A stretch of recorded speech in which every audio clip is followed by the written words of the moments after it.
का जमाना नहीं था, रेफ्रिजरेटर का जमाना नहीं था, कोल्ड स्टोर का जमाना नहीं था। इतने सारे आम पड़े पड़े बिगड़ जाएंगे, तो पेड़ पे लगवा दो। कानिफानाथ देखा कि पेड़ पे कैसे लगेंगे। बोले ये विद्या तुम नहीं जानते। अच्छा, तो गोरखनाथ ने मंत्र पढ़ा और पेड़ों को देखा, आमों को देखा और मारी फूंक, सारे आम उठ गए, पेड़ों में चिपक गए। कानिफानाथ देखते रह गए। हनुमान जी भी देखते थे, ऐसे करते थे। कानिफानाथ को था कि मेरी विद्या से गोरखनाथ प्रसन्न होंगे, प्रभावित होंगे, लेकिन कानिफानाथ स्वयं प्रसन्न हुए, प्रभावित हुए। ये योग विद्याओं में गोरखनाथ ने कहा कि जिसका गुरु समर्थ है, पूरा गुरु है, और कोई साधना करे तो अपना ब्रह्मा जी भी बना सकता है और ब्रह्मा जी सृष्टि कर ले। ऐसी योग्यताएं सभी के आत्मा में छुपी है। Every man is the god but playing the fool. सभी भगवत स्वरूप हैं, लेकिन मूर्खों की चेष्टा कर रहे हैं, डिग्री मिल जाए, ये मिल जाए, पति मिल जाए, पति मिल जाए, फलाना मिल जाए। अरे जो छुपा है, एक महामूर्ख था, उसको लग गई, क्या लगी कि कैसा भी करके वापस मेरे को पारस लाना है। अब उस मूर्ख को पता ही नहीं था कि घर में जो पिताजी का दिया हुआ सामान था, उस सिलबट्टे से जो चटनी बनाते हैं पत्थर से, वो पारस है, उसको वापस पता ही नहीं था। और कई जगह पर भटक भटक के आया, उसको पारस मिला ही नहीं, क्योंकि बढ़िया पारस अपने घर का था, वापस उसका तो पता ही नहीं। और फिर पारस खोजते खोजते बूढ़ा होके, लाचार होके मर गया, पारस नहीं मिला। उसी पारस से तुम सिलबट्टे पर रगड़ रगड़ होती थी, मिर्ची, थोड़ी सी अदरक, लाल मिर्ची, हरी मिर्ची, पुदीना, धनिया, थोड़ी लहसुन, सिलबट्टे का काम लेते थे पारस से। और फिर पारस खोजने गए, मिलेगा वापस उसको? जब रोज सिलबट्टे में काम आता है पारस, तो उसको पारस की पहचान, सारी दुनिया घूमे तो वापस पारस हाथ में नहीं आएगा। ऐसे जो भी मंदिरों में, चर्चों में, गिरजाघरों में जाते हैं भले, लेकिन देर सवेर अंतर्यामी परमात्मा रूपी पारस को पहचानना पड़ेगा। सारी सिद्धियां इस आत्मदेव से ही होती। मैंने बहुत कुछ इधर उधर भटकने वाली साधना भी मैंने खूब की, लेकिन जब मिला, किसी को भी मिला, तो अपने आत्मदेव से मिला। तो ये बच्चे बहुत भाग्यशाली। 60 साल की भी साधना होती। मेरे को एक साधु मिले, उन्होंने मेरे को 36 साल वाली साधना बताई। 12 साल मूलाधार के अंदर, 12 साल स्वाधिष्ठान के अंदर, 12 साल मणिपुर के अंदर, 36 साल हो गए। उसके बाद बोले रहे तो भगवान मिलेंगे। मैंने उनको हाथ जोड़ लिए, चला गया। और लीलाशाह प्रभु जी के पास गया, तो मेरा तो 40 दिन का अनुष्ठान पूरा हुआ और अंदर से प्रेरणा हुई। गए गुरु जी के पास, और उसी दिन आसोद सुद 2 दिवस, संबत 2021, उसी दिन काम बन गया।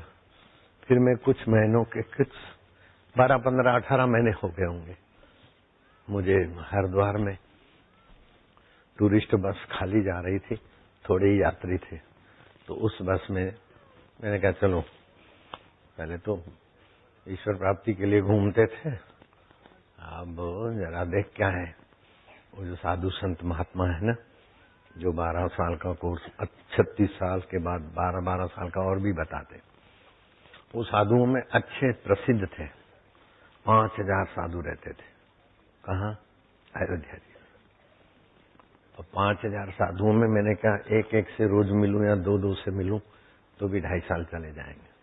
तो 5000 साधु में सबसे ज्यादा जो उच्च कोटि के हैं, ऊंची साधना वाले, वो 4 नाम मेरे को मिले। घास फूस की कुटिया में रहते हैं, मौन रहते हैं, 98 साल के, 101 साल के, कोई कितने साल के, चारों बढ़िया है। अब चारों बढ़िया में भी जो विशेष हूं उनका पता लेकर मैं उनके पास पहुंचा। ऐसे ही सादे कपड़े पहनता था, दाढ़ी बाड़ी थोड़ी सी, जैसे तुम लोग आते हो ना कथा में, थोड़ी बहुत दंडवत प्रणाम किया, ये क्या महाराज, और कुछ नहीं चाहिए, भगवत प्राप्ति। महाराज खुश हो गए कि ऐसा युवा मारो चेलो था मारू नाम करશે કે એને તો મને ગ્રાહક સમજીને खूब प्रेम से समझाया कि बस वही सार है, भगवान को ही पाना। फिर मेरे को बताई साधना, इधर ध्यान करने का और वो जप करने का। तो अपने 7 केंद्र हैं, तो एक एक केंद्र पे 12 साल जप करो। मैं कहा अच्छा महाराज। मैं गया तो फिर दूसरी बार जब गया तो महाराज मेरा स्वागत करने लगे। उन्होंने पहचाना नहीं है, इस वेश में गया था। बोले आपका तो बड़ा नाम है आशाराम महाराज होने में। क्या? हाँ। उनको पता ही नहीं कि यही लड़का आया था ईश्वर प्राप्ति का रास्ता देखने को, और मैंने इनको 36-48 साल के प्रोग्राम बताया था। उन्होंने नहीं पहचाना, मैं तो पहचान गया था। बोले आपका तो बड़ा नाम है, आप तो बड़े संत हैं, आप मेरे को मदद कर सकते हैं। उसको भंडारा करवाना था, कुछ सदावर तो चलता रहे, रुपए पैसे भक्तों से दिला दो, घुमा फिरा के हुई। मैं को लगा कि हाय भगवान, अगर इनके कहने पर चले जाते तो हम भी इस उम्र में ये कहते कि हमको रुपया पैसा दिला दो, भंडारा करो। क्या गुरु की कृपा है कि उठा के छलांग मार के पहुंचा। मेरे पास ऐसी ऐसी साधना की युक्तियां हैं, कोई अगर ईमानदारी से तत्पर हो और कहे तो मैं कहीं का कहीं पहुंचा दूं। लेकिन मनमाना भागते फिरते तो भागो, थको। मनमाना करो, खाली आज्ञा में चलना सीख जाए, बस हो गया। कहीं जाए तो आज्ञा लेके जाओ। इतना अक्ल हो जाए ना तो बच जाए काफी मुसीबत से। खाली इतनी अक्ल, ये अवज्ञा का पाप चढ़ता है। हम छटाई कराते तो आज्ञा लेते थे, और वापिस आजकल के चेले माल कटाओ आज्ञा लो, ये बात तो छोड़ो, लेकिन कहीं जा रहे हो तो कुएं में गिरोगे। मनमाने में सफलता भी होगी तो अहंकार रावण को घेर लिया था, विलासिता रावण को घेर ली थी। सफलता तो पाई, लेकिन सारी सफलता का काला मुंह हो गया। मैं रावण का काला मुंह नहीं बोल रहा हूं, रावण की सफलताओं का काला मुंह हो गया। लेकिन शबरी आज्ञा में चली, रहीदास आज्ञा में चले, धन्ना जाट आज्ञा में चले, हम आज्ञा में चले तो हमारा तो काम बन गया। आज्ञा समन ही साहिब सेवा। कौन सा साहित्य पढ़ना चाहिए? गुरु के ध्यान में होना चाहिए। जो उठाया किताब, क्या कर रहे हैं, रोज पढ़ता हूं। अरे मूर्ख, जो गुरु ने बताया उस रास्ते के सिवाय की किताब पढ़ेगा, भटक जाएगा। कोई मंत्र पढ़ेगा, तंत्र पढ़ेगा, उस मंत्र की महिमा, उसकी महिमा, उसकी महिमा, गलियारों में उलझ जाएगा। मैं उलझू उसके पहले मेरे पर गुरुजी बरस पड़े। क्या बरसे? कोई साधु ने मेरे को बुलाया और वो बताने लगे कि नौरतों में ऐसी ऐसी उपासना करने देवी प्रसन्न होती है, ऐसी सिद्धियां आती है। वो मेरे को कुछ अपना भर रहा था कचरा। किसी ने जाकर कहा कि आशाराम उस सन्यासी के बातों में सत्संग में लगा है। गुरुजी ने बोला बुलाओ उसको। मैं गया। क्या कर रहा था? मैं क्या, उस सन्यासी ने साईं बुलाया था और वो कुछ बोले। क्या बोला? मैं क्या ऐसा ऐसा बोला। क्या हो गया? ये नकल है। हाँ, असल मेरे गुरुदेव जानते, मैं नहीं जानता। मैं तो नकल ही कर रहा हूं। नकल जब ऐसा डरा सकती तो असल गर्जना कैसी रही होगी। फिर दूसरी मिनट में गुरुजी बोलते, जब तक आत्म साक्षात्कार नहीं हो तब तक इधर इधर उधर की बातों में नहीं आना चाहिए। साधक एक बाज पक्षी है और द्वैतवादी जिनको आत्म साक्षात्कार नहीं हुआ और भगवान को अलग मानते, दूर मानते, वो द्वैतवादी। जिनको अपने आत्मा का ज्ञान नहीं है और भगवान को अलग, अपने को अलग, दुनिया को अलग, ऐसा जो मानते हैं ना, वो द्वैतवादी। जब तक साक्षात्कार नहीं हो तब तक उनकी बातों में नहीं आना चाहिए। 1-2 मिनट पहले तो ऐसी गर्जना और 2 मिनट के बाद तो ऐसी करुणा कि अभी तक उस बात को याद करके मैंने कई बार कह दिया।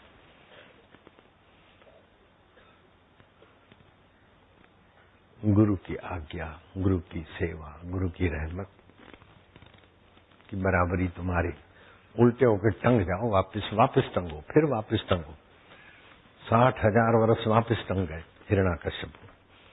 अंत क्या हुआ? नरसिंह के द्वारा मारा गया।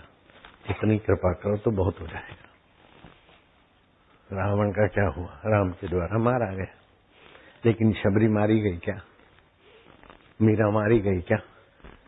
एकनाथ ज्ञानेश्वर मारे गए क्या? नहीं। भगवत माय होकर ब्रह्म लीन हो गए। अपनी अक्ल न हो तो इतिहास की अक्ल लो, सत्संग की अक्ल लो। अपनी तबाही का रास्ता जो पकड़ लेता है उसको भगवान भी सुधार नहीं सकता। जय विजय को मनमाना करा, भगवान नहीं सुधार सके। श्राप मिला और 4 बार भगवान को अवतार लेकर उनको मारना पड़ा। बात आती समझ में थोड़ी सी, इतनी भी समझ हो तो बहुत हो गया। दुर्जन की करुणा बुरी, भलो साईं को त्रास। सूरज जब गर्मी करे तब बरसन की आस।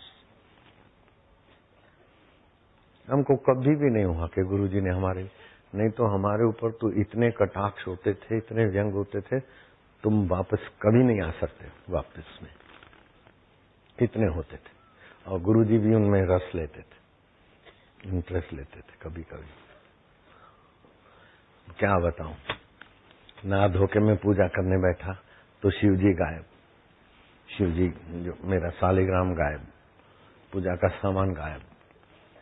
तो मैं थोड़ा सा, तो मैं तो नया था, बाकी सब पुराने थे, तो उनका गुट अलग था, मैं अकेला।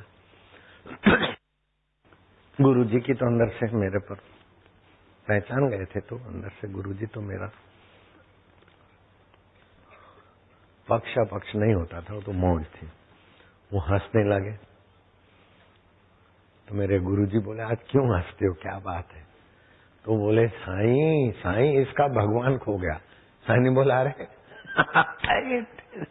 भगवान खो गया तेरा? वो तो कर रहे थे। साईं ने भी कहा, तेरा भगवान खो गया? अरे राम, इसका बेचारे का भगवान खो गया, अब क्या होगा? हे भगवान,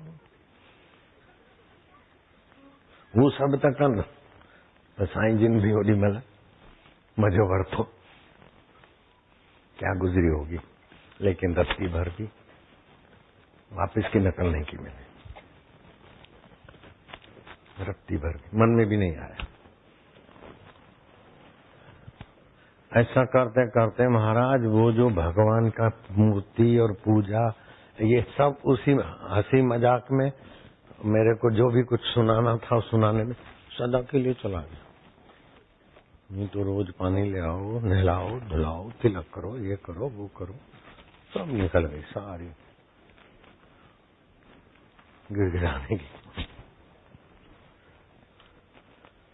इन सारे सब के सब हंसी मजाक करते हो। और हम ऐसे नहीं थे कि भाई पिक्चर बाज थे और माँ पकड़ के ले गई, भाई हम मर जाए या तो तुम ले जाओ, ऐसे नहीं थे। रोज के 15-20 तोला सोना कमा सकते थे वो जमाने में। 2 मिनट में पहुंच सकते थे। अहमदाबाद जाना हम जानते थे, वापस गुरुद्वार से कहाँ कहाँ जाया जाता है मैं जानता था। 10 मिनट भी गुरु को धोखा देके हम कहीं नहीं गए। गुरु की नॉलेज में मैं किधर जा रहा हूँ, गुरु की आज्ञा हो तब। गुरु को मैंने धोखा नहीं दिया, तो मेरे को जो धोखा देता है वो सफल नहीं होता। जो भी धोखा देके गए, घर जाना है बेटे, आए हो आज्ञा लेकर आए हो तो जाओ, तो पूछ के जाओ। तुम्हारी गलती हुई तो मैंने किसी आश्रम में भेज दिया, तुम्हारे को सुविधा कम पड़ी और तुम घर चले गए, धोखा है।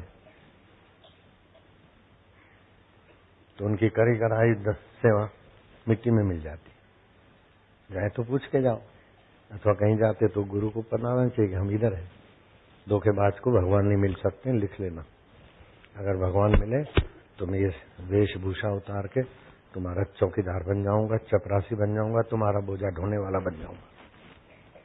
धोखे से अगर आपको सफलता मिले और भगवान मिले तो मैं ये वेशभूषा उतार के जो यूनिफॉर्म तुम दोगे मैं पहनूंगा। जो भी दोगे कपड़ा, चाहे एक लंगोट दे दोगे मैं पहनूंगा, अपनी रोटी खाऊंगा भिक्षा मांग के, तुम्हारी सेवा करूंगा। धोखे से न सफलता मिलती है न भगवान मिलता है। तुमको कोई पीड़ा है, कोई तकलीफ, गुरु को बोल दो, वो पीड़ा और तकलीफ मिटाने में माहिर होते हैं। क्या ख्याल है? मेरे को भी बहुत तकलीफ होती थी, बड़ी पीड़ा होती थी। किसी कॉरपोरेटर ने जमीन दबाने के लिए अपना दवाखाना बना दिया। दवाखाने में जो भी लगता है, ड्रेसिंग वेसिंग करने का, धोने का, वो सब बना दिया। विरोधियों ने उठाया दिशा में, जिन्होंने तो जमीन दबाई है, कॉरपोरेटर सफाई मारते हैं, सरकारी जमीन दबाई। वो देखा तो माहौल बिगड़ गया। वो गाड़ी में बैठा और बम्बई पहुंच गया। साईं, आपके लिए हमने आश्रम बनाया है, तो जो मेरे थे और गुरु भाई मेहरबान, उन्होंने मेरा नाम दे दिया। साईं ने बोला आश्रम को भेज दो। मैं वहां गया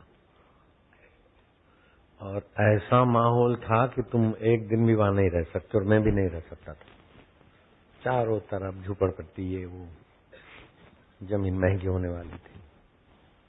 और जिसने बनाया वो भी चाहते थे कि अब थोड़ा हट गया तो ये जाए तो हम अपना फिर जमाए, तो भी कुछ करता था।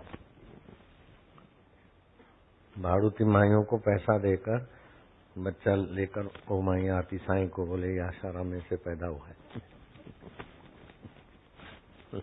तो साईं भी तो साईं थे, इतने सारे हुए हैं।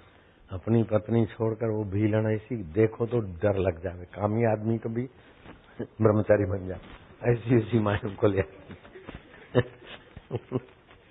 और तो क्या क्या, अभी ये छोटी छोटी बातें कहने का मेरे को उचित नहीं लगता, लेकिन वापस जैसे पराक्रमी लोग हैं, इसलिए गंदी बातें कहनी पड़ती। बड़ा पराक्रम किया। नारायण हरि हरि ओम। अपना बालक अपना कितना नाश कर रहा है उस मूर्ख को पता नहीं होता।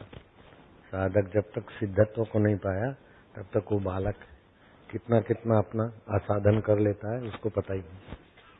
नाम होता है साधन का, लेकिन हो जाता है असाधन।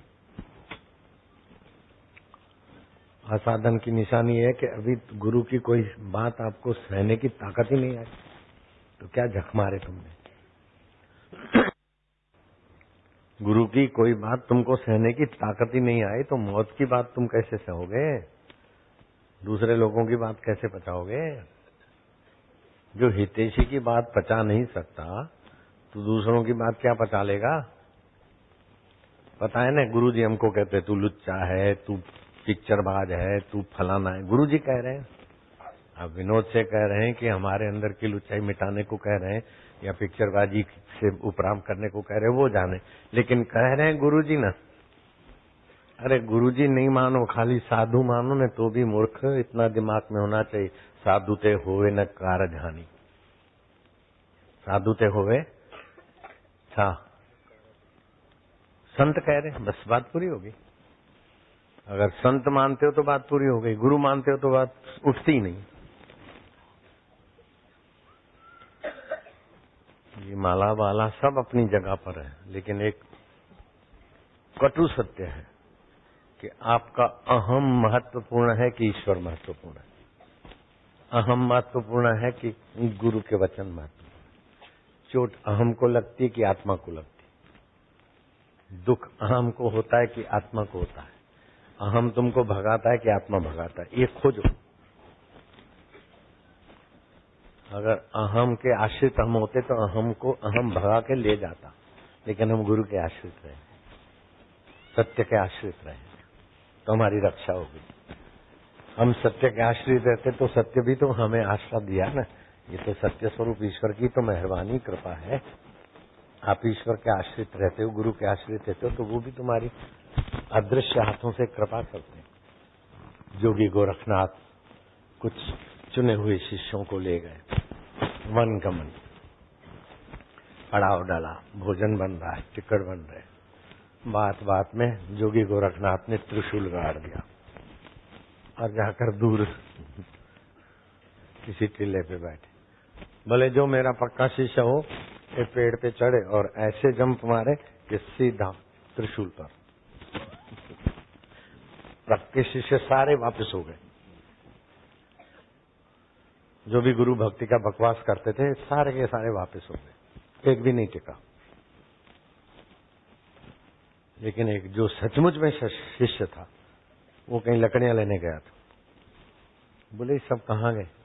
बोले गुरुजी ने कहा है, गुरुजी माना गोरखनाथ जी,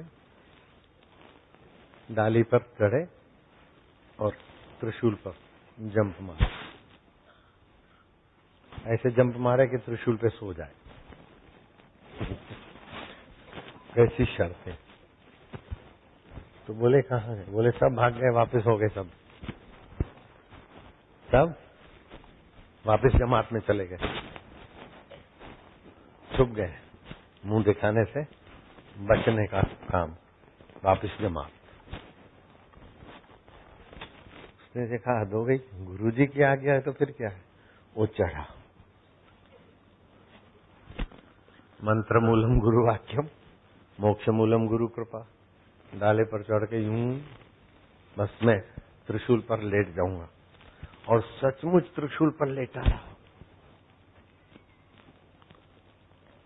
जोगी गोरखनाथ के अदृश्य हाथों ने उसे थाम रखा। जो महापुरुष आम के फलों को पेड़ में लगा सकता है वो अपने शिष्य को त्रिशूल भोंक जाए और मर जाए कैसे करने देंगे?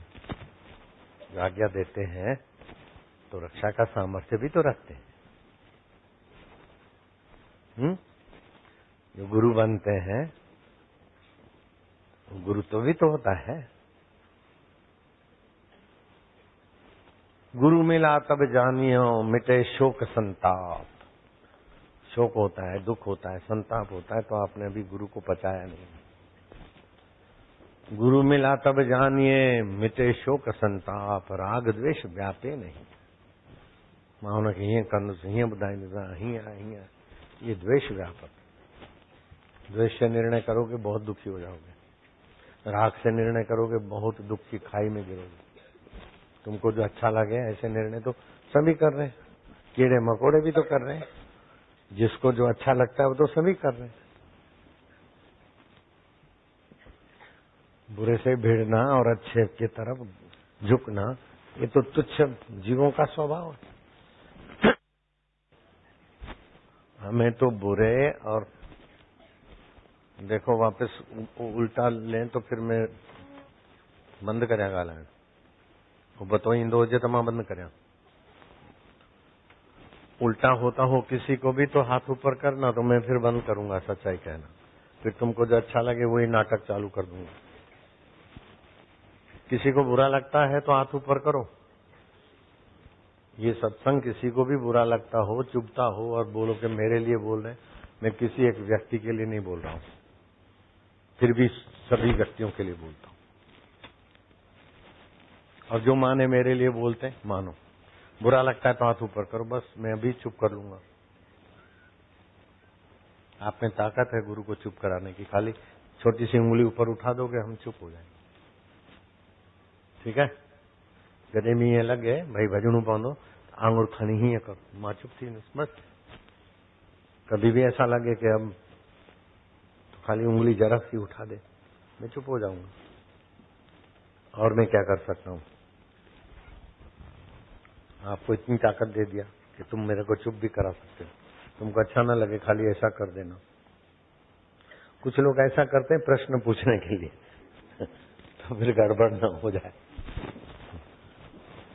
हरिओम हरिओम। क्या बात चल रही थी? हाँ, तो गुरु मिला तब जानिए मिटे शोक संताप, बीते हुए का शोक नहीं होगा। और किसी ने कुछ कह दिया तो संताप नहीं होगा। आपकी गलती कहता है तो गलती सुधारने का मौका है, गलती नहीं है फिर भी कहते हैं तो मजबूत होने का मौका है। लेकिन समझो गलती भी नहीं है, मजबूत होने के लिए भी नहीं कहते और हमारे दुश्मन है तो हमारे पाप नाश हो रहे हैं। संताप होने का क्या मतलब? दुश्मन ने कहा है तो हमारे पाप नाश कर रहा है, हमें क्या घाटा है? मेरे ऊपर कितने कितने आरोप लगाते थे, अभी भी देखो कुप्रचार में कितने कईयों ने आरोप लगाए। तुमने कभी देखा कि बापू आज सत्संग में उदास है, बापू दुखी है? वो बोलते रहे। अपने आप को पिस्तौल लगा के बापूजी ने पिस्तौल लगवाई, और भी क्या क्या गंदी कहानियां, गंदी बातें ऐसी कि मैं याद नहीं कर सकता।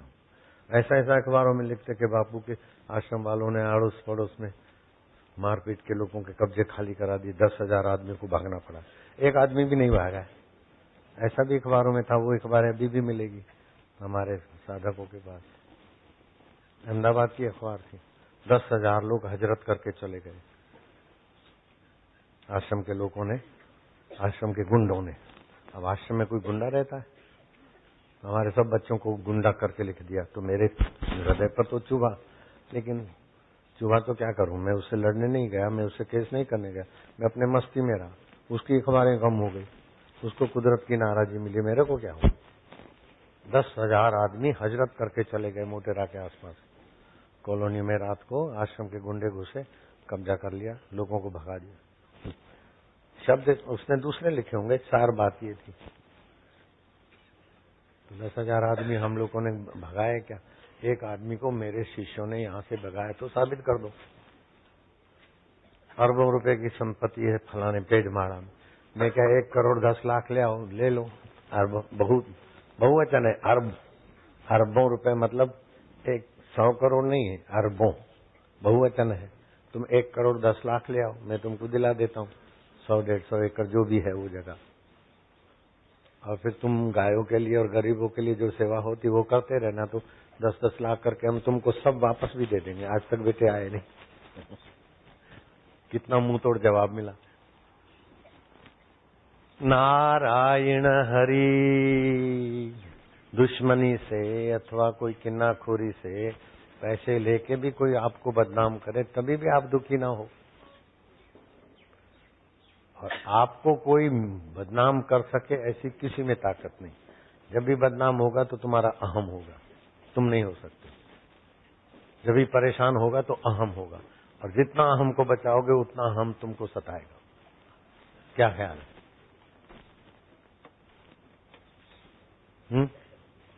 जितना अहम को सुरक्षित रखोगे उतना अहम तुम पर हावी होगा, तुमको सताएगा, सांप बनाएगा, कुत्ता बनाएगा, घोड़ा बना। देखो तुम ऐसा नहीं बोलना कि बापू बोल रहे हैं कि तुम कुत्ते बनोगे, घोड़ा बनो, वापिस ऐसा अर्थ नहीं लेना, कृपा करना। लेकिन अहम ही तो जन्म मरण में ले जाता है। जो स्त्रियां होती है वो किसी जन्म में पुरुष थे, स्त्री को देख के आकर्षित हुए टट्टू, तो स्त्रियां बन गए। अब स्त्रियां हैं तो पुरुषों को देख के आकर्षित होती, तो पुरुष बनेगी। जहां आपका आकर्षण गहरे में है वैसी यात्रा हो जाती। तो मैं तो कहता हूं कि आप न स्त्री के तरफ आकर्षित हो जाए न पुरुष के तरफ, न फलानी जगह पे न फलानी जगह पे। हमारे आश्रम का संचालक शंकर भाई था, कुछ मनमानी की तो हमने उसको जरा डांट दिया, तो नाराज होके चला गया, तो एक्सीडेंट हो गया। फिर दवाइयों से थोड़ा पागल जैसा हो गया। मरते समय सोचा कि आबू की गुफा अच्छी, अब वो आबू में साधना करेगा, क्योंकि सेवा थी। आबू में वो आया था, सेवा था, सद्गुण था उसमें, लेकिन थोड़ी मनमानी कर ली तो फिर भी मनुष्य योनि से और साधना से उसका सीधा संबंध है। कभी जन्मेगा और फिर आबू की गुफा में साधना करेगा और कभी मिलेगा। हरि ओम।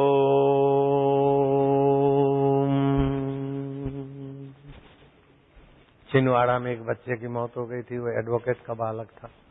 मैं कहा भगवान तुम्हारे घर ले आएंगे। लड़के का नाम था रामकृष्ण। अभी वो एडवोकेट के वहां लड़का पैदा भी हो गया, 2-2.5-3 साल का हो गया। रामकृष्ण नाम गया और फिर जल्दी आ गया उनके घर में। बम्बई का परिवार था। रामकृष्ण छिंदवाड़ा में लड़के की मौत हो गई थी ना, जानते? हाँ, वो फिर अपने बाप के यहाँ जन्मा है। बिल्कुल पक्का उसके माँ बाप को अनुभव होता है कि ये हमारा गया हुआ रामकृष्ण फिर से आया। मैंने बोला था भगवान उनको अपने अपने घर भेज वापस। भगवान मेरी बात मान लेते, कई बार नहीं मानते। हरि ओम ओम ओम ओम ओम ओम प्रभु जी ओम ओम प्यारे जी ओम ओम मेरे जी ओम ओम आनंद ओम ओम माधुर्य ओम ओम ओम ओम ओम ओम ओम ओम ओम ओम ओम ओम ओम ओम ओम। बैठ जाओ बैठ जाओ लाला लालिया।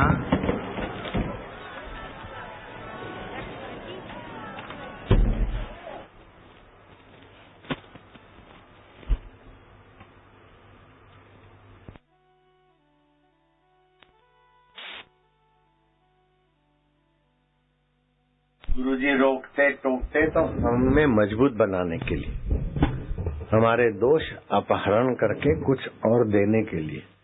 लेकिन उल्टा सोचेंगे तो वापस वापस में से फिर वापस वही की वही गलती, फिर वापस। गलती का प्रायश्चित क्या है कि वह गलती फिर ना हो। लाओ नारायण हरि हरि ओम। बादाम मिली हो और खूब चबाई हो तो हाथ ऊपर करो, शाबाश। अब एक काम तुमको और करना पड़ेगा।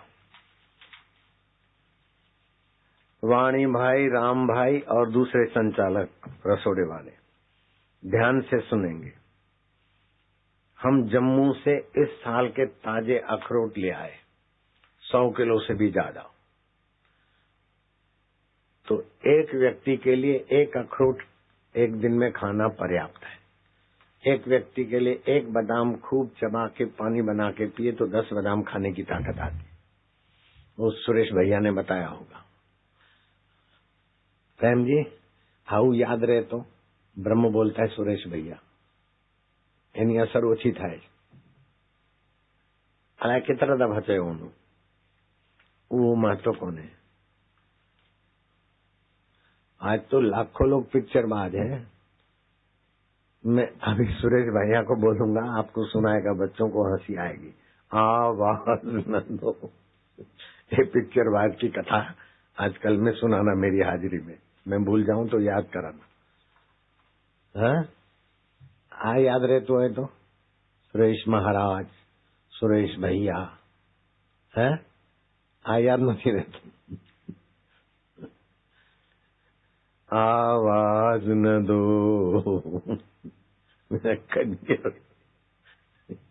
यो याद तो है, बिल्कुल ड्यूटी से गाता है मस्त। नारायण हरि भाई। चलो नूतन वर्ष के दिन तो पंडाल चिकार था, लेकिन आज तो दूज चली गई, नूतन वर्ष चला गया, तीज चली गई, आज तो चौथ है और कल लाभ पांचम में, कल पंडाल और बढ़ाना पड़ेगा। क्या चिकार और हो जाएगा। नारायण हरि। तो कल के लिए वासुदेवानंद शिव शंकर वाला काशी विश्वनाथ, जो शिव नहीं बोलते स बोलते, शिव शंकर ध्यान से सुनना। काशी विश्वनाथ वाले जितने भी लोग नाश्ता या आदि करते हैं उनको गिनकर अखरोट रात को भिगा दे पानी में और सुबह एक एक साबित अखरोट पकड़ा दिया। और तुम लोग जो अखरोट खाओगे तो ऐसा खाओगे कि अखरोट तुम्हारे शरीर में नहीं जाएगा, अखरोट का पानी जाएगा। ऐसा चबाया, थोड़ा थोड़ा थोड़ा लेके रस बना दिया। मैं तो नेपालियों को शाबाश देता हूँ। नेपाली कभी पानी नहीं पीते, कभी चाय नहीं पीते, कभी दारू नहीं पीते, कभी कोक नहीं पीते। जो पानी नहीं पिएगा तो और क्या पिएगा? कोई भी पेय नहीं पीते, और फिर भी जिंदे हैं नेपाली लोग। पानी को भी खाते, दूध को भी खाते। मैं पहली बार गया तो मुझे आश्चर्य हुआ, बड़े प्यारे होते हैं मेरे भक्त, तो और प्यारे लगते। बाबा की खान छे, मैं क्या खाना छे? कुछ नहीं खाना, तो पानी खा लो बाबा, दूध खा लो, शरबत खा लो। शरबत को भी खाना होता है, पीने की बात मत करना नेपाल में, हाँ, नहीं तो पकड़े जाओगे, बोले ये नेपाल की भाषा नहीं जानता। पानी खाना है, दूध भी खाना है, शरबत भी खाना है, चाय भी खाना है, कोल्ड ड्रिंक भी खाना है, पीना नहीं कभी। नेपाल की भाषा ये की खान छ, पानी खान छ, दूध खान छ, शरबत खान छ, भोजन खान छ, की खान छ बाबा के ना। ओम ओम ओम। तो अखरोट आप लोग खाना, मतलब ऐसा खाओगे जैसे नेपाली लोग पानी खाते, जैसे दूध खाते, समझ गए ना? नेपाली जैसे खाते हैं ऐसा तुमको अखरोट खाना है, अर्थात चबा चबा के पानी बनाकर पीना है। तो अखरोट दिमाग को बड़ी शक्ति देता है, और अखरोट खाली पेट खाए, बाद में नाश्ता। पहले अखरोट खा ले, जरा दम ले ले 2 मिनट, बाद में नाश्ता परोसना। और दूधी का हलवा भी बनाओ। कल इतवार है, इतवार के दिन ठंडी चीज खानी चाहिए, गर्मी का विशेष प्रभाव होता है। इतवार के दिन अदरक कम, और अदरक फ्रिज में नहीं रखना चाहिए, फ्रिज में रखी हुई अदरक का प्रभाव कम हो जाता है।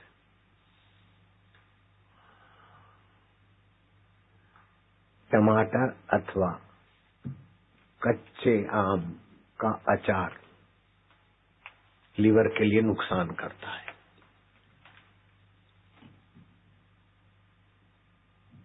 इसलिए सब्जी में टमाटर कम डालने चाहिए, और तले हुए टमाटर अथवा तली हुई कोई सब्जी के साथ टमाटर भी तल जाए, वो आगे चल के लीवर के लिए मुसीबत बनते हैं। तुम्हारी जानकारी के लिए, कभी खा लिया तो डरना भी नहीं, कब मुसीबत हो जाएगी ऐसा भी नहीं है, लेकिन लीवर कमजोर क्यों हो? लीवर कमजोर होने से रक्त की शुद्धि नहीं होती, और फिर गड़बड़ सब हो जाती। और लीवर को ठीक करने की दवा एलोपैथी वालों के पास नहीं है। एडमिट कर लेते हैं, फिर आखिरी में मृतक घोषित कर देंगे, अथवा तो बोलेंगे ले जाओ। मेरे भाई के लिए बोले ले जाओ, और आते आते मर गया। पैसे लूटने थे, वो लूट लिए। मेरे पास बाद में मंत्र आया, 1-2 दिन में लीवर ठीक हो जाए। नारायण हरि हरिओम। और जो मंत्र दीक्षा लेते हैं ना, उनको मैं वो आशीर्वाद मंत्र दे देता हूँ, मेरे शिष्य को हार्ट अटैक कभी ना हो, सुमन दीक्षा आज वापिस, हार्ट अटैक कभी ना हो, हाई बीपी ना हो, लो बीपी ना हो, पति पत्नी के झगड़े हों तो 10 माला जप करें, थोड़े दिन में झगड़े शांत हो जाते। शनि देवता का ग्रह हो तो 100 माला जप करें, वो आशीर्वाद मंत्र की, शनि देवता चले जाते उसी दिन। लीवर खराब है तो 50 माला जप करे, उसी दिन लीवर ठीक होना शुरू हो जाएगा। 1-2 दिन में लीवर की शिकायत गायब। नहीं तो 26 लाख रुपए लेते हैं डॉक्टर लोग, और कुटुंबी की लीवर काट के 20% अपने में पिट करते। फिर कुटुंबी भी बेचारा अपनी कटी सटी लीवर के कारण बीमार रह सकता है, और 20% किसी की लीवर से तुम जियो तो वो जीवन भी किस काम का, कैसा जीवन। अपनी खुद की लीवर तुम्हारी 1-2 दिन में ठीक हो जाए, वैसा दीक्षा लेने वाले साधकों को मैं आशीर्वाद मंत्र दे देता हूँ। वो आशीर्वाद मंत्र मेरा बनाया हुआ नहीं है, भगवान परब्रह्म परमात्मा है, जिनसे भगवान कृष्ण, भगवान राम, भगवान शिव, अल्लाह ताला, जो भी देवी देवता और भगवान है, उन सब को जहाँ से सत्ता मिलती है उसको ब्रह्म परमात्मा बोलते हैं। ब्रह्म अनंत ब्रह्मांडों में जो व्याप रहा है, सभी भगवानों का जो अंतरात्मा बना बैठा है, तुम्हारा हमारा, वो ब्रह्म परमात्मा के 3 बीज मंत्र है। अभी ये जो गोरखनाथ और कानिफानाथ की सिद्धि की बात सुनी, उसमें भी उनकी सिद्धि के पीछे 4 बातें हैं। तुम्हारे को भी ऐसी सिद्धियां मिल सकती, 4 बातें चाहिए।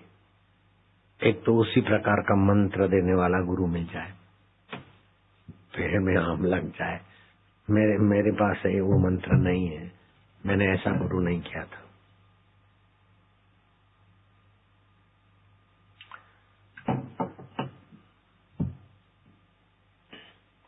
लेकिन उससे भी आत्म साक्षात्कार ऊंची चीज है।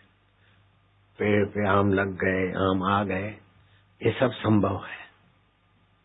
अपना ये शरीर छोड़ के दूसरे के शरीर में नया जीवन पाना, ये भी संभव है। यहाँ बैठे बैठे विदेश के फलानी होटल में से नाश्ता मंगवा के बिल सहित दे देना, ये भी संभव है। यूं हाथ घुमाकर मन चाही दुनिया की चीज तुमको दे देना, ये भी संभव है। उसकी अलग अलग साधना है। वो साधना मैंने पढ़ी हुई है, की हुई नहीं है। मैं पढ़ी हुई सुना भी सकता हूँ तुमको। जैसे तुमको कोई चीज पाना है, कोई शक्ति लोगों को दिखाना है, तो क्या करना है? तुमको आसन बिछाकर अपने एकांत कमरे में अच्छा बड़ा आईना रखना है और आईने के सामने तुमको बैठना है। तो आईने में तुम ही दिखोगे, ठीक है ना? आईनों में दिखते दिखते दिखते दिखते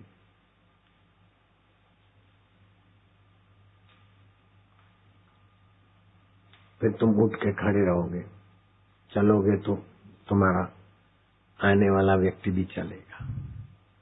ऐसा करते करते एकाग्रता हुई तो और तुम दिखे, और फिर उसको तुमने बोला अब चलो खड़ा हो जा। तुम तो बैठे हो, लेकिन वो तुम रोज खड़े होने का अभ्यास किया, खड़ा हो जाएगा। वो वास्तविक में तुम्हारा स्थूल शरीर नहीं होगा, तुम्हारा सूक्ष्म शरीर पर अधिकार आ जाएगा। खड़ा हो जा और रसोई घर से घी शक्कर ले आ। वो घी शक्कर ला के देगा तुमको। तो यहाँ तक की यात्रा तो पक्की हो गई, रसोई घर। फिर पड़ोस में जा, फिर इधर जा, उधर जा, ऐसे करते करते दूर दूर तक उसको भेज सकते हो। फिर दुनिया की कोई भी जगह पर तुमको अपना अंतःकरण से, संकल्प के बल से जाओ, जयपुर से गोंद का अचार ले आओ। वो जोधपुर में गोंद का अचार बढ़िया होता है, ले आएगा। दुकान का बिल भी ला के देगा। वो आकृति फिर दिखेगी नहीं, पहले पहले तुमको दिखी ना दिखी, फिर वो आकृति वास्तव में आकृति होती भी नहीं। आकृति का तो आधार है तुम्हारा शरीर। वो अशरीरी जीव की आकृति नहीं होती। आकृति होती तो मरते समय दिखता। विज्ञानियों ने बड़े बड़े एयर टाइट कांच के बक्से में मरने वाले व्यक्ति को रखा कि अब मरने वाला है। जिंदे को रखा, जब मरे तो इसका जीव कौन सा निकलता है चेक करे, दिखा नहीं। एयर टाइट कांच, थोड़ा सा उसमें क्रश पड़ी, थोड़ा टूटा, हल्का सा सूक्ष्म शरीर चला गया।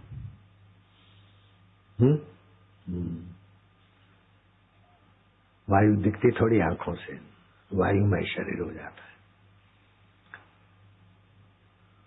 चलो करेले का अचार ले आओ, जोधपुर से आ जाएगा।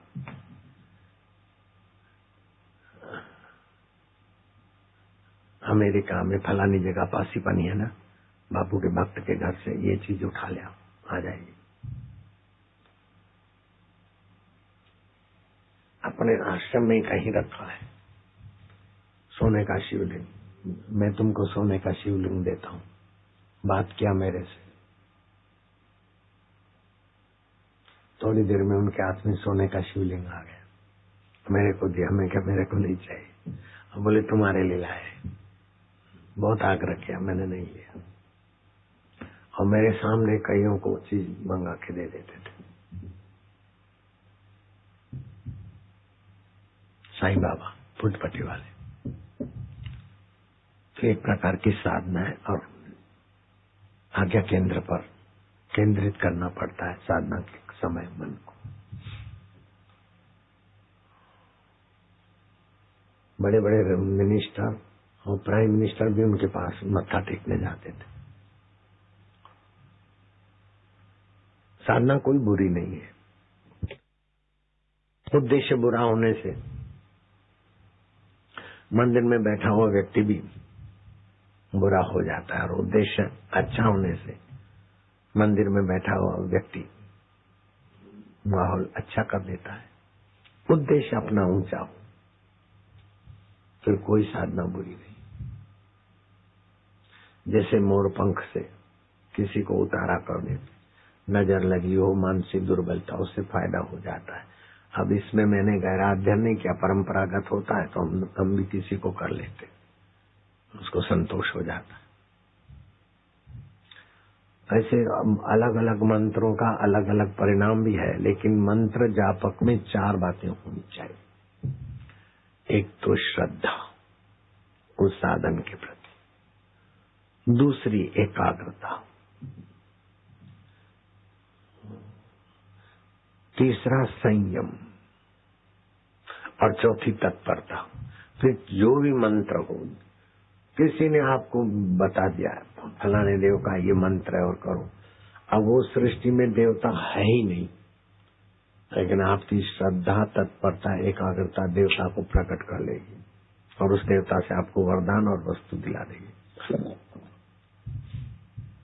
क्यों? देवता में जो देवत्व है वो तो देवत्व तुम्हारे पास है ना, और जिसने मंत्र दिया उसके पास है। ये देवता और इंद्र वपुधारी नहीं होते वापस में, शरीरधारी कौन होता ना, मंत्र से उत्पन्न ही ना।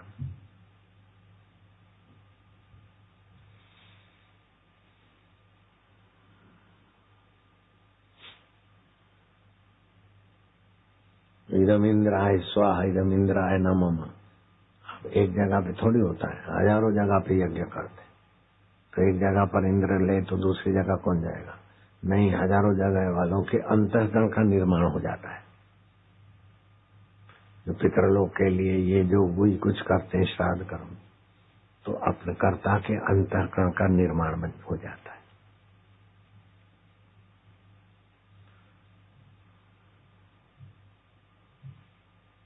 और जहाँ होते हैं, होते भी हैं, जैसे दशरथ दिखाई दिए, वो दिखाई, तो कर्ता के संकल्प से भी हो सकता है दिखाई देना। और वैसे भी अंतवाहक प्रेत शरीर घूमते रहते ना, जब तक दूसरा स्थूल शरीर नहीं लिया तब तक तो सूक्ष्म शरीर घूमते रहते। तो सूक्ष्म शरीर दुनिया में कितने होंगे? जैसे 550 करोड़ या 800 करोड़ मनुष्य है, तो 800 करोड़ प्रेत होंगे क्या? सूक्ष्म शरीर होंगे? नहीं नहीं, सारी सृष्टि शरीरों से भरी है। जैसे फल में रस भरा है, ऐसे ही सब जगह जीव भरे हैं। थोड़ी देर दूध रखो तो उसमें भी बैक्टीरिया डेवलप हो जाएंगे। दही के बैक्टीरिया करना है तो दही डालो, नहीं तो ऐसे ही खटास दूध की आ जाएगी, बैक्टीरिया है। थोड़ी देर टिफिन बंद रखो, दूसरे दिन वो टिफिन खोलो। आज अभी खाना है, तुमने नहीं खाया, टिफिन बंद है, तो दूसरे दिन देखो टिफिन का क्या हाल होता है, उसमें सब जीव उभर आएंगे। इन सब के पीछे आपको ये समझना है कि जैसे आकाश सर्वत्र व्यापक है, ऐसे चित्ताकाश वाले जीवों की भी कमी नहीं है। और भूताकाश वाले जीव तो आंखों से, भूताकाश में जीने वाले जीव तो आंखों से दिख जाते। आंखों से नहीं दिखते हैं तो माइक्रोस्कोप से बैक्टीरिया दिख जाते, लेकिन माइक्रोस्कोप से भी न दिखे वो प्रेत आत्माएं होती। अगर वो प्रेत आत्मा चाहे हम उनको देखें, ये हमको देखे, तो वो ऐसी आकृति धारण करेंगे। देखे, मैंने प्रेत देखा। मांडल में मेरा सत्संग था और मेरे मन में होता था, शास्त्रों में प्रेत की बात आती है, एक बार प्रेत देखे तो। और मैंने सिद्ध पुरुषों से मिलने का संकल्प किया, तो अदृश्य होने वाले सिद्धों के लिए मैं हिमालय गया तो अदृश्य सिद्ध भी मिले। एक व्यक्ति मिले, फिर बाद में दूसरा कुछ। तो आपका जो संकल्प होता है ना, आप अगर लग जाते हैं तो देर सवेर हो जाता है। जैसे परमहंस योगानंद, मुकुंद उनका नाम था, बचपन में उनके भाई को खत मिलते थे, पिता को मिलते थे। मुकुंद बेचारा नन्ना, कोई खत लिखे नहीं। बुधई कथा कलन। तो मुकुंद ने भगवान को चिट्ठी लिख डाली।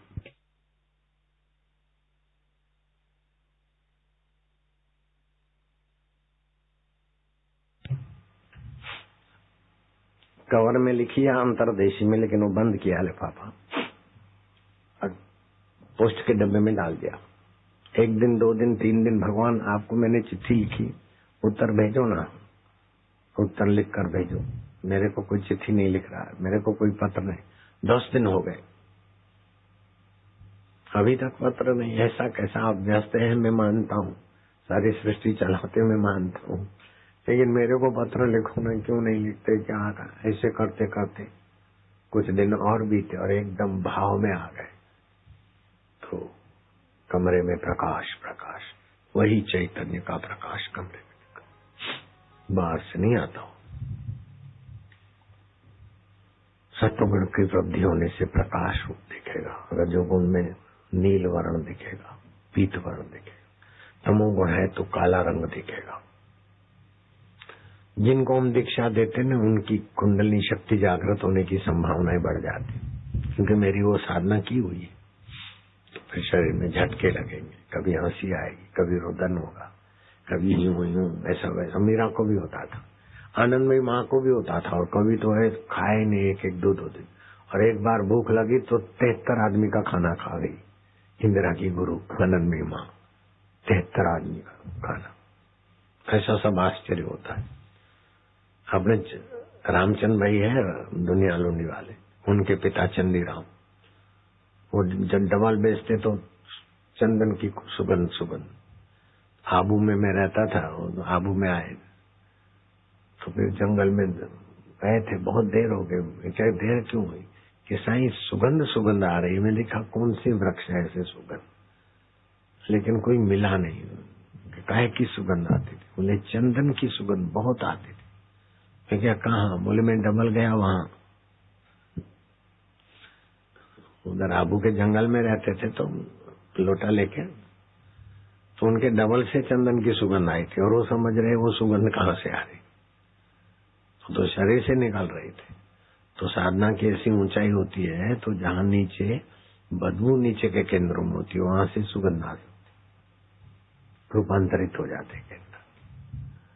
रूप प्रत्याहार सिद्ध हो जाता है तो देवी देवताओं के दर्शन हो जाते। रस प्रत्याहार सिद्ध हो जाता है तो ध्यान करो तो ऐसा रस अंदर आने लगे, और जिस रस की भावना करो, जिस स्वाद की, वो स्वाद आ जाए।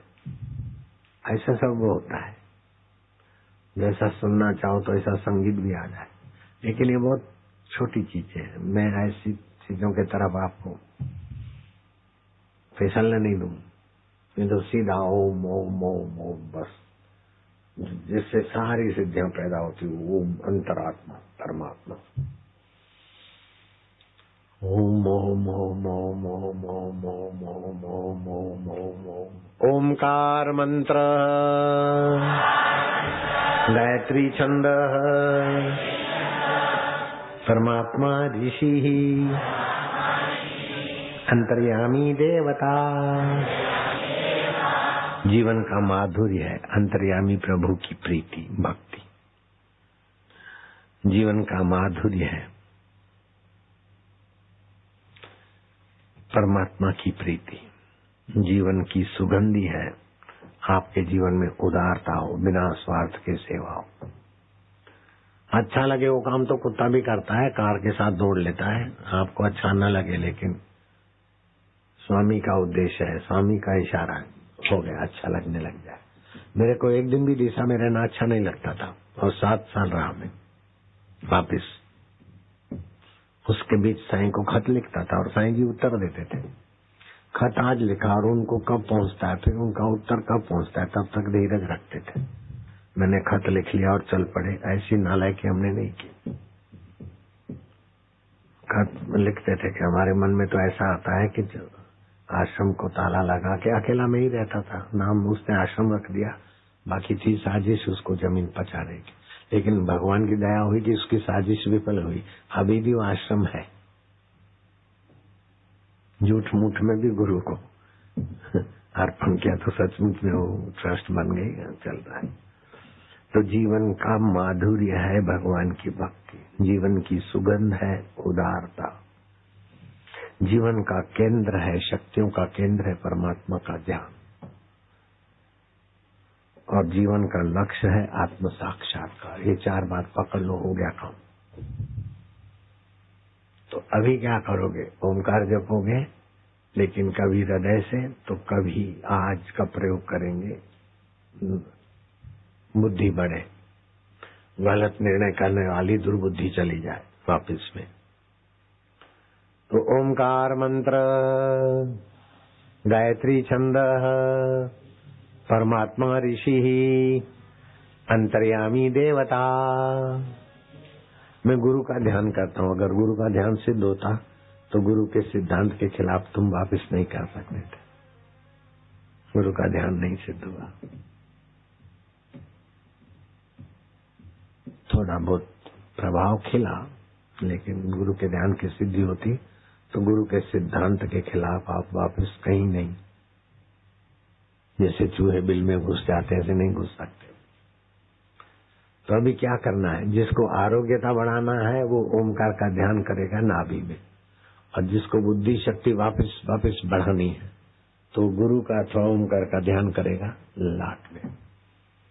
गायत्री छंद, परमात्मा ऋषि, अंतर्यामी देवता, अंतर्यामी प्रीति अर्थे, परमात्मा प्राप्ति अर्थे, जपे विनियोग। होठों में जपते जाओ ओम ओम ओम ओम ओम ओम ओम ओम। होठों से तो जप हो, लेकिन ध्यान गुरु का अथवा ओमकार का नाभि में करोगे तो आरोग्य, और ललाट में करोगे तो बुद्धि का विकास। ओम ओम ओम ओम ओम ओम ओम ओम ओम ओम ओम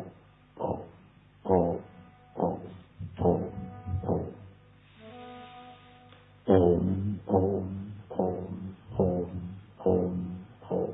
कल मंत्र दीक्षा होगी, इतवार है।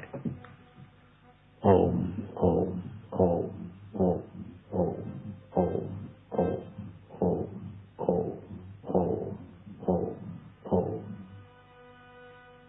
होठों में बोलते जाना ओम ओम ओम। मैं तो जोर से इसलिए बोलता हूँ कि तुमको सुनाई पड़े, तुम्हें जोर से नहीं बोलना है, पड़ोसी को भी सुनाई ना पड़े। ऐसे होठों में जपते जाओ। 1 मिनट तो हो गया, 1.25 मिनट हो गया, ऐसा 15 मिनट भी कर सकते हो, 1 घंटा भी कर सकते हो।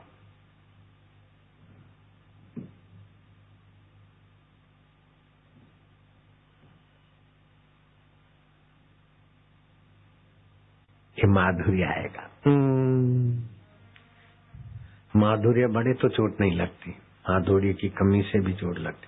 और भी चोट के तुम्हारे कारण हमको पता है, फिसलने के तुम्हारे क्या क्या कारण है हमको पता है, लेकिन तुमको मार्गदर्शन की आवश्यकता नहीं तो हम बोलते भी नहीं तो हम कहाँ पहुंचाते। बहुत प्रकार की साधना मेरी की हुई है।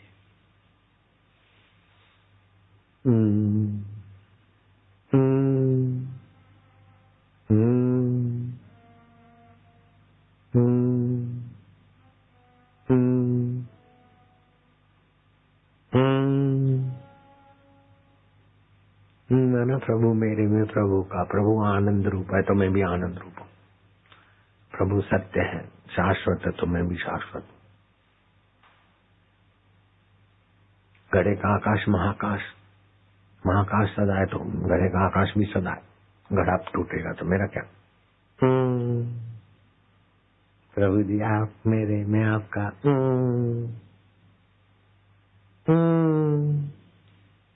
आनंद आएगा, मस्ती आएगी।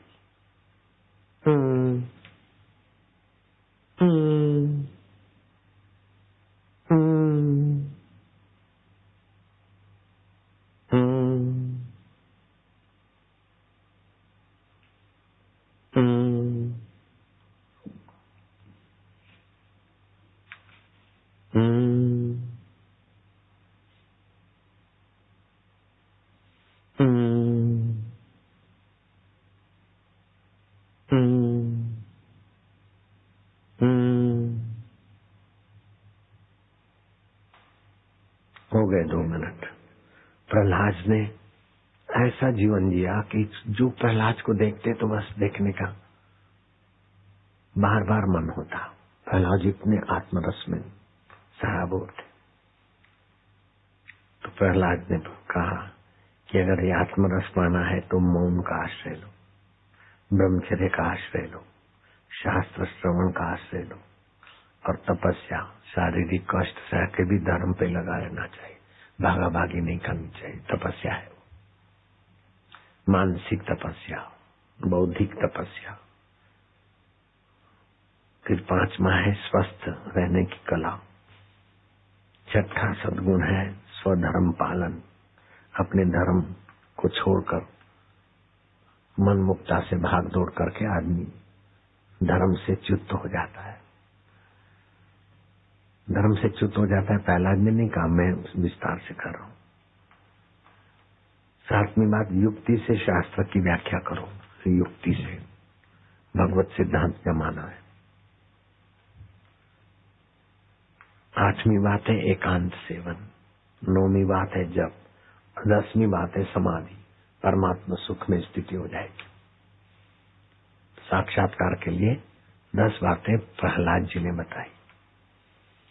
फिर से बोलता हूँ, मौन, ब्रह्मचर्य, शास्त्र श्रवण, तपस्या, स्वाध्याय, स्वधर्म पालन, युक्ति से शास्त्र का व्याख्या, एकांत सेवन, जप और समाधि। कान में उंगली डालो। रेलगाड़ी वाले आ जाओ। इससे याद शक्ति बढ़ती है बच्चे। ये तो रोज करना।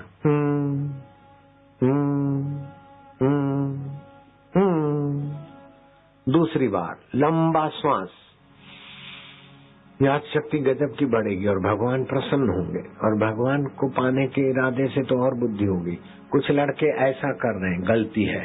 हाथ ऐसे करो, कंधे थके नहीं।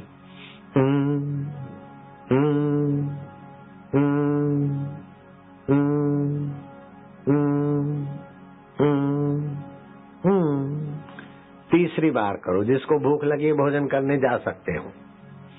लंबा श्वास।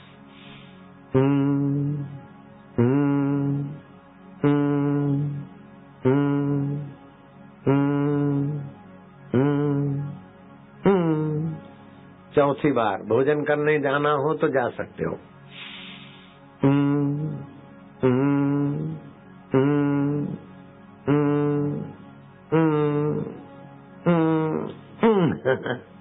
आनंद आएगा, याद शक्ति तो बढ़ेगी, भगवान भी प्रसन्न हो रहे। 5वीं बार गहरा श्वास। अगर सर्दी लगी हो तो दाहिने नाक से सांस ले लेना चाहिए और गर्मी लगी हो तो बाएं से लेना चाहिए। और सर्दी गर्मी की परवाह नहीं है, स्वास्थ्य ठीक है तो दोनों नथुनों से सांस ले।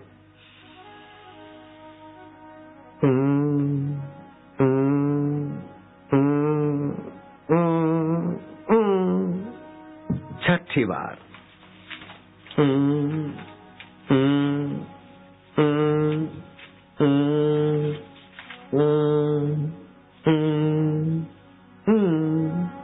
जिनको आरती करनी है आरती जगवाओ। 7वीं बार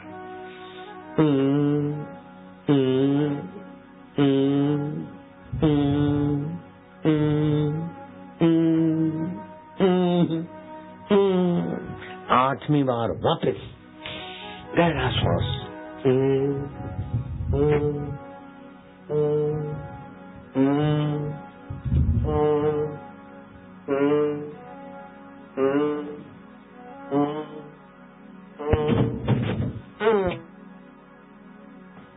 और गहरा श्वास। 9वीं बार।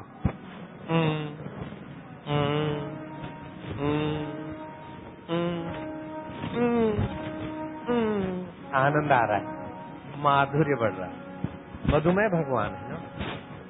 10वीं बार खूब श्वास लेना है, खूब गहरा, और थोड़ा, और थोड़ा, वापस और लो, मनोबल, प्राण बल, निश्चय बल बढ़े। ज्यादा नहीं करो, जल्दी मत करो, मेरे साथ करो, नहीं बोलो, साथ में, आगे पीछे मत करो।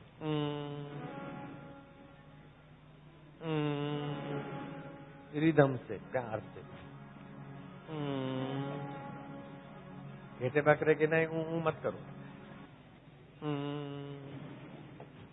प्रसूति घर में बच्चे रोते ना, नहीं।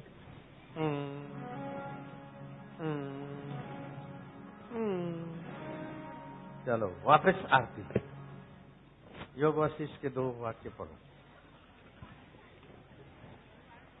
ये खबर पे थी, वापिस यदि रटता लगा इन ब्रह्म ज्ञान में, ओम श्री सद्गुरु परमात्मा ने इसकी कदर हो तो भी पूरा हो जाए।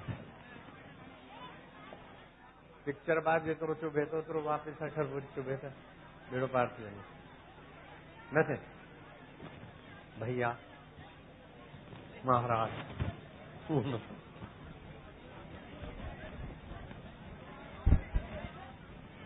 आखिर खून केड़ो है, उन्हें तकलीफ।